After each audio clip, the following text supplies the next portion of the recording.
우리 성경 말씀을 같이 보시죠. 누가복음 12장 13절부터 21절까지 말씀입니다. 누가복음 12장 13절부터 21절까지의 말씀. 누가복음은 신약 성경 세 번째 있죠? 마태복음, 마가복음 다음에 누가복음이 나옵니다. 자, 12장 13절부터 21절까지 한 절씩 교독을 할 때에 제가 먼저 13절을 읽겠습니다. 무리 중에 한 사람이 이르되 선생님, 내 형을 명하여 유산을 나와 나누게 하소서 하니 이르시되 이 사람아, 누가 나를 너희의 재판장이나 물건 나누는 자로 세웠느냐 하시고, 그들에게 이르시되 삼가 모든 탐심을 물리치라. 사람의 생명이 그 소유에 넉넉한 데 있지 아니하니라 하시고, 또 비유로 그들에게 말하여 이르시되 한 부자가 그 밭에 소출이 풍성하매 심중에 생각하여 이르되 내가 곡식 쌓아둘 곳이 없으니 어찌할까 하고, 또 이르되 내가 이렇게 하리라. 내 곡간을 헐고 더 크게 짓고 내 모든 곡식과 물건을 거기 쌓아두리라. 또 내가 내 영혼에게 이르되 영혼아, 여러 해 쓸 물건을 많이 쌓아두었으니 평안히 쉬고 먹고 마시고 즐거워하자 하리라 하되, 하나님은 이르시되 어리석은 자여, 오늘 밤에 내 영혼을 도로 찾으리니 그러면 내 준비한 것이 누구의 것이 되겠느냐 하셨으니. 21절 함께 읽습니다. 자기를 위하여 재물을 쌓아두고 하나님께 대하여 부여하지 못한 자가 이와 같으니라. 아멘. 이번 여름에는 저희가 이 코로나 4단계라는 거리두기 때문에 저희 주일학교에서 여름 성교학교나 수련회를 예년과 다르게 온라인으로 많이 진행을 하고 있죠. 하지만 이런 이제 바이러스가 퍼지기 전에는 현장에서 이제 여름 성교학교를 다 했습니다. 저도 20대 초반 때 이 교육 전도를 하면서 여름 성교학교를 준비했던 때가 좀 기억이 납니다. 성교학교를 준비하면서 2박 3일 동안 뭘 해야 되는지 계획을 짜고, 또 준비물도 하나하나 준비를 하고 간식도 미리 사다 놓고 이렇게 했던 것 같아요. 하루는 이 아이들에게 복숭아를 간식으로 주기로 결정을 하고, 여름 성교학을 시작하면 새벽부터, 그 당시에는 새벽 예배도 드렸고 아이들이 아침, 오후 모였으니까 뭘 준비할 시간이 그때는 없잖아요. 미리 준비를 해야 되겠다 싶어서 복숭아를 미리 사러 한 여자 선생님과 단둘이 가락시장에 가게 되었습니다. 여자 선생님과 단둘이 간 것을 오해하지 않으셔도 되는 것이, 그 여자 선생님이 몇 해 후에 제 처제가 되었어요. 이 가락시장에 가서 청감을 파는 곳에 갔는데 이 복숭아 한 박스를 사게 되었죠. 그리고 이제 교회에다 가져다 놓고 며칠 후에 여름 성교학교 시작을 하게 된 겁니다. 그러니까 하루가 지나고 이 두 번째 날 간식으로 줄 게 복숭아였기 때문에 미리 이제 복숭아를 준비하려고 첫째 날 성교학교 끝난 후에 상자를 딱 열었어요. 근데 복숭아가 다 썩어 있는 겁니다. 그래서 제가 그 후일의 처제, 당시에는 선생님, 그분과 또 가락시장에 갔어요. 들고. 그래서 그 가게를 찾아갔습니다. 찾아가가지고 이제 가게 아저씨한테, 주인한테 복숭아가 지난주에 샀는데 썩었다 라고 내민 거죠. 그 당시에 이 복숭아를 새로 살 만한 예산도 없었고, 이 복숭아가 없어지면은 그 다음날 아이한테 줄 간식도 없었고, 주인 입장에서는 판매 이미 한 건데 썩었다고 가져왔으니, 그분이 썩은 걸 판 건 아니잖아요. 안 썩은 걸 팔았는데 썩었다고 가져왔으니 곤란하고. 사정이 이랬어요. 그해 여름에 비가 자주 왔는데, 그러다 이 복숭아도 비를 맞은 다음에 수확을 한 복숭아였습니다. 여러분, 가락시장이 도매시장이잖아요. 대량이 들어왔는데 이 주인이 보니까 웬 젊은 남자애하고 여자애가 둘이 와가지고 복숭아 한 박스를 달라고 하니까 금방 먹겠거니 생각을 하고 그 복숭아를 하나 주었습니다. 저희는 당연히 다음 주에 복숭아를 열었고요. 그때는 너무 어려서 비가 맞은 다음에 딴 복숭아는 빨리 썩는다, 이것도 잘 몰랐습니다. 결국 난감하지만은 이 주인 사장님이 너무너무 좋은 분이어서 복숭아를 바꾸어 주셨어요. 그래서 그 다음날 간식으로 사용을 하게 되었습니다. 그 20대 초반 때 제가 하나 그 사건을 통해서 깨달은 게 있습니다. 이게 분명히 향기가 좋은 복숭아였는데 그 향기가 좋은 과일도 썩으면 악취가 나는구나 라는 겁니다. 좋은 과일이지만 썩고 나면은 악취가 나게 됩니다. 더 이상 향기가 나지 않게 되죠. 좋은 향기였지만 악취가 나는 것, 꼭 과일뿐일까요? 그렇지는 않습니다. 오늘 예수님께 유산을 공정하게 분배받지 못한 어떤 한 사람이 나오게 됩니다. 이스라엘은 당시에 유산을 분배할 때에 이 장남은 다른 아들들에 비해서 2배의 몫을 분배를 나눠줬어요. 예를 들어서 아들이 셋이면 이 아버지가 재산을 4등분을 해서 2몫은 장남에게 주고 한 몫씩을 다른 아들들에게 주었습니다. 그게 이스라엘의 재산을 상속하는 율법이에요. 그런데 이 찾아온 사람은 장남은 아니었던 것 같아요. 자기 형 얘기를 하는 거 보니까 분명히 형이 받은 거의 절반 정도를 본인이 받아야 되는데 절반보다 못 미치게 받은 것 같습니다. 공정하게 유산을 분배받지 못하게 되자 예수님께 해결해달라고 이 사람이 찾아오게 된 것이죠. 그랬더니 예수님께서 이 찾아온 사람뿐만 아니라 모여있는 사람들에게 15절에서 이렇게 말씀하시는 겁니다. 삼가 모든 탐심을 물리치라. 사람의 생명이 그 소유에 넉넉한 데 있지 아니하니라 라고 말씀하시면서 하나의 비유의 말씀을 해 주시는 겁니다. 이 비유 속에 부자가 한 명 등장을 하는데 이 부자는 자기의 소출을 쌓아놓을 곳간이 부족할 정도로 밭에서 수확을 많이 거둔 부자입니다. 지금으로 따지면 우리의 방에 돈을 막 쌓아놨는데 방이 너무 적어요. 그 정도로 이제 잘 사는 사람이었다는 거죠. 그래서 마음속에 어떻게 됐냐면은 이 곡식을 쌓아둘 곳간을 크게 줘야 되겠다라고 마음 먹고 있는 사람이었다는 겁니다. 그리고 이렇게 많은 물건들이 곡식들이 있으니까 나는 평안히 쉬고 먹고 마시고 즐거워할 수 있겠다라고 생각을 하죠. 이 비유에서 예수님은 이렇게 말씀하십니다. 하지만 하나님께서 그 부자에게 오늘 밤 내가 너의 생명을 취하면 쌓아놓은 재물을 네가 누릴 수 있겠느냐라고 말씀하셨다는 겁니다. 그러면서 사람의 생명이 소유에 넉넉함에 있지 않다라고 말씀하셨다는 게 오늘 우리가 읽은 이 본문의 이야기입니다. 예수님은 지금 찾아온 이 사람의 마음속에 있었던 탐심을 꿰뚫어 보고 계신 것이죠. 이 모든 사람은 이 본질적으로 소유의 넉넉함을 사모합니다. 저도 그렇고 여러분도 그럴 거예요. 여러분 할 수 있으면 가난하게 살고 싶습니까? 넉넉하게 살고 싶습니까? 넉넉하게 살고 싶죠. 당연히 그렇습니다. 그게 나쁜 건 아닙니다. 이 유산 분배를 조정해달라고 찾아온 이 사람이나 비유에 나타난 부자나 모두 소유의 넉넉함을 추구합니다. 그리고 그 소유의 넉넉함이라는 것이 이 두 사람은 도가 지나쳐서 자기도 모르는 사이에 그 마음이 탐심의 지배를 받게 되죠. 오래전에 미국에서 있었던 일이에요. 헨리에타 게럿이라는 할머님이 계셨는데 이 할머님이 혼자 말년에 외롭게 살다가 81세의 나이로 죽게 되었습니다. 그런데 사망할 당시에 이 할머니에게 재산이 1,700만 달러가 있었어요. 이 1,700만 달러가 우리나라 돈으로 198억입니다. 그러니까 이 할머님이 약 200억 정도의 유산을 남기고 돌아가신 건데 유언을 한마디도 남기지 않고 돌아간 겁니다. 근데 이 할머님에게는 자식도 없었고요. 친척이라고는 8촌 한 명이 있었습니다. 친구들도 거의 없었습니다. 이런 할머님의 소식이 한 신문을 통해서 매스컴에 전파가 되었습니다. 그랬더니 미국에서 놀라운 일이 일어났는데요. 미국에 그 주가 50개 주가 있잖아요. 그 중에 47개 주에서 그리고 전 세계 29개 나라에서 내가 친척이요 라는 사람들이 나타나기 시작했는데 이 친척이 내가 친척이라고 그냥 나타나는 것이 아니라 법원에다가 내가 상속인입니다 라고 상속받겠다고 신청한 사람이 2,600명이 나왔습니다.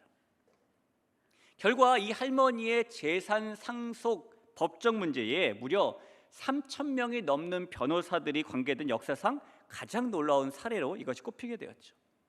왜 이런 일이 생겨났을까요? 사람들이 이 200억 그러니까 내가 저 돈을 가져야지라는 그 탐욕, 욕심이 그 마음에 생겼기 때문 아니겠습니까? 여러분 탐하다라는 말은 이 히브리 말로 하마드라고 그래요. 하마드 쉽죠? 자, 하마드 뭐라고요? 탐하다랍니다. 한번 해보죠. 하마드. 네. 이 하마드라는 의미를 찾아보면은 원래는 이 배경이 나쁘거나 부정적인 의미가 아닙니다. 하마드라는 말은 원래 기뻐하다, 열망하다, 순전한 동기를 추구하다 이런 좋은 뜻이에요. 너무너무 좋은 뜻이죠. 그런데 이런 좋은 뜻을 가진 단어가 어떨 때에는 탐욕, 욕망 이런 뜻으로도 사용되기도 합니다. 그래서 하마드라는 단어는 두 얼굴을 가지고 있어요. 한쪽의 얼굴은 기뻐하다, 열망하다, 순전한 동기를 추구하다라는 얼굴이고, 또 다른 얼굴은 탐욕스럽다, 욕망으로 추구하다, 이런 얼굴입니다. 마치 똑같은 과일이지만 썩으면은 냄새 맡기도 힘든 악취가 나는 것과 똑같은 겁니다.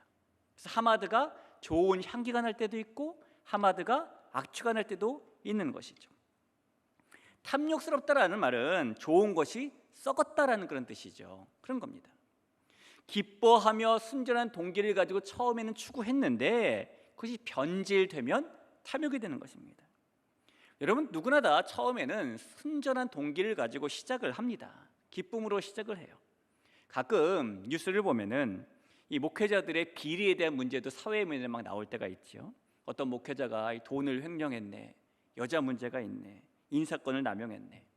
여러분, 그런 기사를 접하면 우리가 막 이렇게 손가락질하고 아유, 저 기독교를 이렇게 참 격화시키고 그런 마음 하지만, 가만 생각해 보면 그분들이 처음부터 그럴 마음으로 목사가 되었을까요? 가만 생각해 보면 저는 그랬던 건 아니었던 것 같아요. 시작부터 틀려먹은 사람도 있겠지만 시작부터 틀려먹은 상태로 시작하지는 않았을 것이라고 생각을 합니다. 그러나 세월이 지나면서 순전한 동기로 시작된 것이 탐욕으로 변질된 사람들인 것이죠. 순전한 마음으로 내가 목회자가 되어야지라고 시작을 했지만 나중에 욕망으로, 탐욕으로 변해버렸다는 겁니다. 우리가 순전한 마음으로 시작을 하지만, 순전한 마음으로 어떤 일을 맡지만 탐욕으로 변질될 때가 참 많이 있습니다. 처음엔 그러지 않았는데 점점 살다 보니까 탐심으로 내가 재물을 추구하게 되더라. 처음엔 다 향기로운 과일이었지만은 내가 점점 악취가 나는 과일이 되더라. 이런 모습이 우리에게는 다 있는 것이죠. 그래서 하나님께서 우리의 중심을 보시기 전에는 아무도 모르는 겁니다. 하나님, 나는 이런 재물이 필요합니다, 하나님을 위해서 필요합니다 라고 말할지 몰라도 하나님께서 아니야, 너는 네 탐심 때문에 그게 필요한 거야 라고 도전하실지도 모릅니다. 재물만이 아닙니다. 하나님, 난 이걸 기쁨으로 하고 있습니다 라고 말할지 몰라도 하나님은 아니야, 네 욕망으로 하고 있는 거야 라고 도전하실 수도 있는 거죠. 저와 여러분의 하마드는 이 두 얼굴 중에 어느 얼굴에 가까운 하마드일까요? 이 하마드라는 단어가 구약 성경에 제일 먼저 나오는 곳은 창세기 2장 9절이에요. 한번 2장 9절을 보죠. 여호와 하나님이 그 땅에서 보기에 아름답고 먹기에 좋은 나무가 나게 하시니 동산 가운데는 생명나무와 선악을 알게 한 나무도 있더라. 이 말씀에서 보기에 아름답고 먹기에 좋은, 이 아름답고와 좋은이라고 번역된 단어가 히브리어로 하마드입니다. 그러니까 보기에 아름답고 먹기에 좋아 보이는 나무가 지금 생명나무와 선악을 알게 하는 나무를 말하는 것이 아니에요. 하나님께서 마음껏 따먹으라고 주신 동산에 있는 좋은 과일나무를 말하는 것입니다.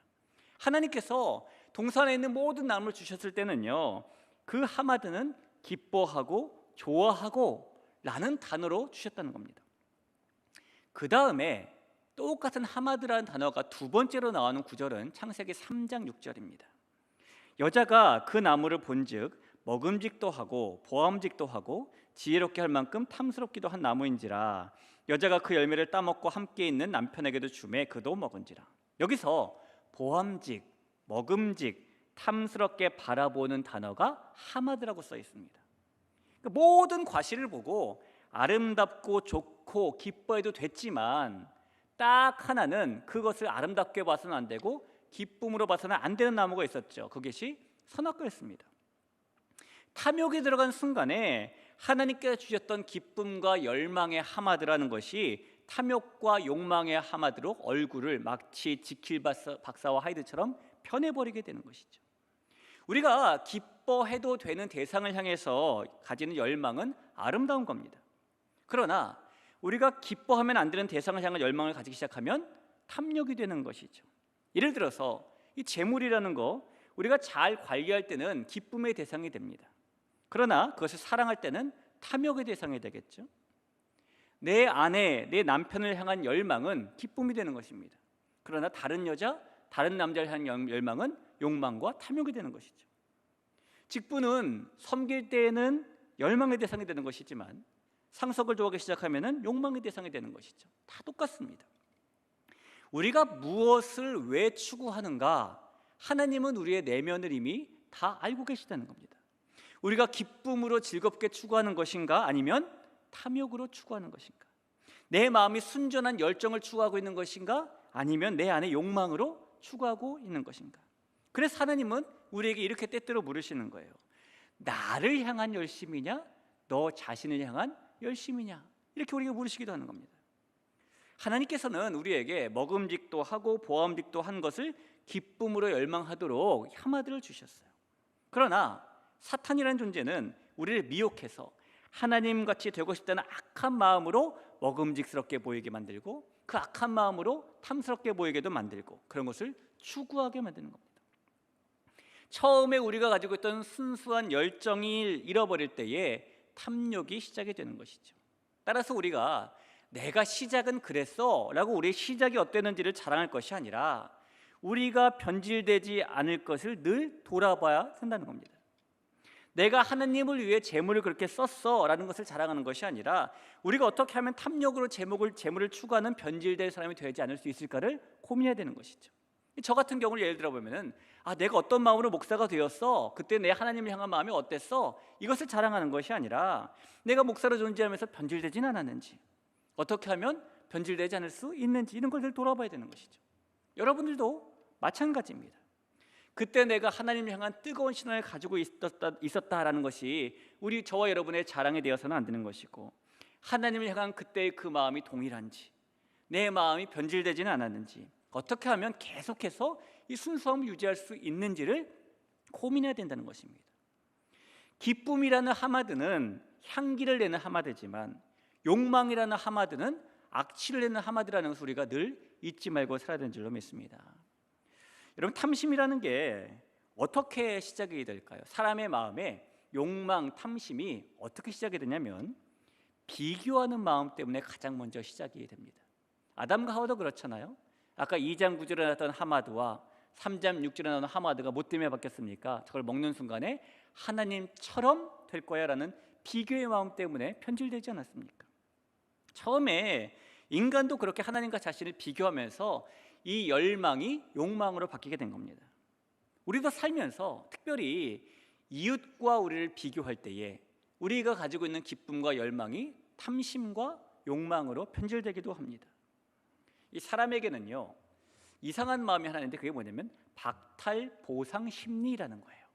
이게 뭐냐면은 하나님께서 우리에게 주신 것이 있고 안 주신 것이 있어요. 그래서 내가 가진 게 있고 안 가진 게 있습니다. 그럼 이것을 그대로 내가 가진 것, 안 가진 것으로 받아들여야 되는데 이 사람들은 내가 안 가진 것을 내가 원래 가졌어야 되는데 빼앗겼다라고 생각하는 경향이 있다는 거예요. 예를 들어서 나는 하루에 10시간씩 일을 하는데 월급을 200만 원 받아. 그런데 저 사람은 하루에 8시간씩 일하고 월급을 300만 원 받아. 그렇게 생각을 하면은 내 시간과 100만 원이라는 그 금액, 이것을 내가 없다고 생각하는 것이 아니라 내가 빼앗겼다라는 마음을 가지는 것이죠. 이게 박탈 보상 심리라는 겁니다. 빼앗겼으니까 어떤 마음이 생겨요? 보상받아야 된다라는 마음이 생기는 거죠. 그리고 그것을 못 받게 되면은 그 비교의 대상을 미워하고 점점 원망하기 시작하는 겁니다. 거기에서부터 탐심이라는 마음이 시작이 되는 겁니다. 이런 경험 있으십니까? 멀쩡했던 남편이 동창회만 갔다 오면은 누구는 처갓집 잘 만나가지고 이렇게 말한다든가, 정말 착하디 착한 아내가 역시 친구들을 만나고 오면은 나보다 학교 다닐 때 공부도 못했던 게 남편 잘 만나가지고 이렇게 말하는 것이죠. 그런데 그때 마침 이 분위기 파악 못하는 남편이 여보 나 물 한 잔만 이렇게 말하면 바로 그때 너는 손이 없냐 발이 없냐 이제 이렇게 나오는 거 아니겠습니까? 이렇게 비교하는 게 탐심의 시작이라는 겁니다. 그래서 이 탐심이 시작이 되면 어떻게 되는가? 여러분 이렇게 백화점 같은 데 가면은 발만 탁 올리고 있으면 자동으로 올라가는 계단 있죠? 뭐라고 부릅니까? 에스컬레이터라고 부르죠. 탐심이라는 에스컬레이터에 발만 올려놓으면은 저절로 상승됩니다. 처음에는 그 탐심이 요만했어요. 근데 시작된 순간 점점 커지기 시작하는 것이죠. 그래서 이것만 가지고 만족해야 되는데 이 한계를 딱 넘어서는 순간 그 다음을 요구하고 끝이 없게 되는 게 우리가 가진 탐심이 되는 겁니다. 자, 여러분 그러면 우리에게 있는 이 탐심, 욕망, 그걸 다 채우고 살면 행복해질 수 있을까요? 우리가 말로는 아니라는 건 압니다. 그러나 그래도 다 가졌으면 좋겠죠. 다 채워지면 좋을 것 같습니다. 다시 결혼한다면 지금의 배우자와 결혼하겠는가? 라고 묻는다면 여러분께 묻진 않습니다. 20년 전 통계인데요, 1995년의 통계를 보면은 나는 결혼 안 한다 라고 대답한 게 남자는 40%, 여자는 60%였어요. 한 부부 세미나에서 강사로 오신 목사님께서 이런 얘기를 하시고 물었습니다. 다시 태어난다면 지금의 배우자와 결혼할 사람 한번 손들어 보십시오 그랬습니다. 여러분은 들지 마십시오. 근데 이 사람들이 눈치를 보느라고 한 명도 손을 안 드는 거예요. 그러다가 정말 나이가 많으신 할머니 한 분이 손을 번쩍 드셨습니다. 감동한 목사님께서 참석한 부부들에게 이렇게 말했죠. 여러분 보십시오. 이게 바로 사랑입니다. 저 연세까지 저렇게 사랑하시는 모습이 너무너무 아름답습니다. 그랬더니 손을 드신 할머님이 이렇게 말하는 겁니다. 목사님 그게 아니고 그놈이요 이랬다는 겁니다. 그래도 내가 오래 길들인 놈이 낫겠지? 이렇게 이제 끝냈다는 거죠. 우리 안에 있는 탐심이라는 마음이 때로는 로맨스라는 이름으로 나타나기도 하고, 탐심이라는 마음이 때로는 성공이라는 이름으로 나타나기도 하고, 또 때로는 비전, 꿈이라는 단어로 나타나기도 합니다. 하나님 보시기에 우리 안에 있는 욕망과 야망을 숨긴 채 그것을 추구하는 때가 참 많이 있을지도 몰라요. 우리에겐 그런 모습이 있을지도 모릅니다. 그러나 나와 하나님은 분명히 알고 계시는 실체가 내 안에 있겠죠. 이것이 정말 거룩한 일인지, 아니면 남들에게 거룩한 일로 포장하고 있는지, 실제로 내 욕망이 그 안에 들어가 있는 것인지. 예수님을 만난 사람은 마음에 들어온 탐심을 물리쳐야 하는 겁니다. 오늘 이 유산 좀 정리해 주세요, 나에게 더 달라고 형에게 얘기 좀 해주세요 라고 찾아온 이 사람의 마음속에는 탐심을 문제 삼으시면서 우리 예수님께서는 주님을 찾아온 자, 주님을 만난 사람은 그 마음속에 탐심을 없애야 된다라고 말씀하고 있는 겁니다. 힘을 가질수록 곡간을 더 크게 짓는 것이 아니라 힘을 가질수록 영원한 생명을 더 추구해야 된다라고 우리 주님은 말씀하고 있는 것이죠. 이 영성신학자로 알려지는 리처드 포스터가 한 교회에서 이제 강사로 설교를 하게 되었대요. 이 설교받고 은혜가 너무너무 충만해서 이 교회가 리처드 포스터에게 구두를 하나 선물하기로 했습니다. 그래서 리처드 포스터와 함께 백화점에 가게 되었는데 이 구두를 고르는데 시간이 너무 오래 걸리는 거예요. 여러분 공감하시는지 모르겠지만 남자분들도 쇼핑을 하시고 여자분들도 쇼핑을 하시죠. 근데 남자분들의 쇼핑과 여자분들의 쇼핑은 다르잖아요.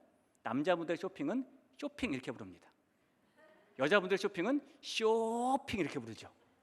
리처드 포스터가 쇼핑을 하고 있는 거예요, 남자인데.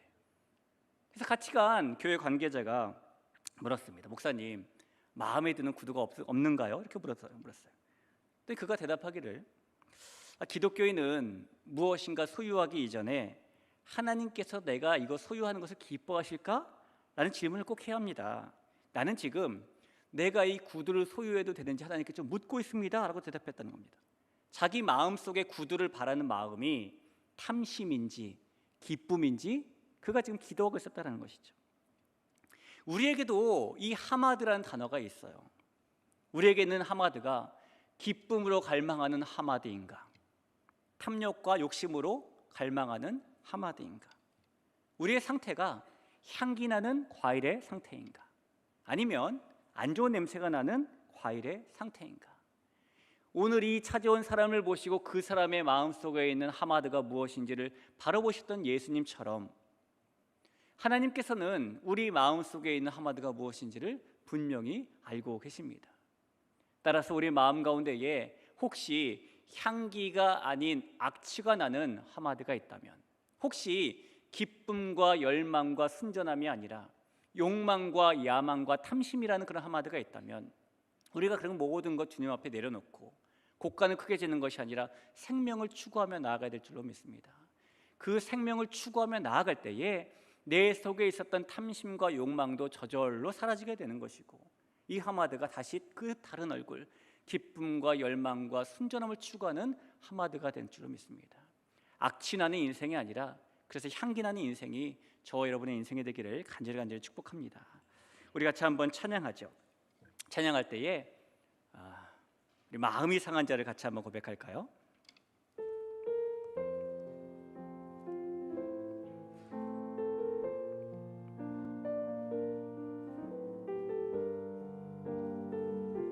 마음이 상한 자를.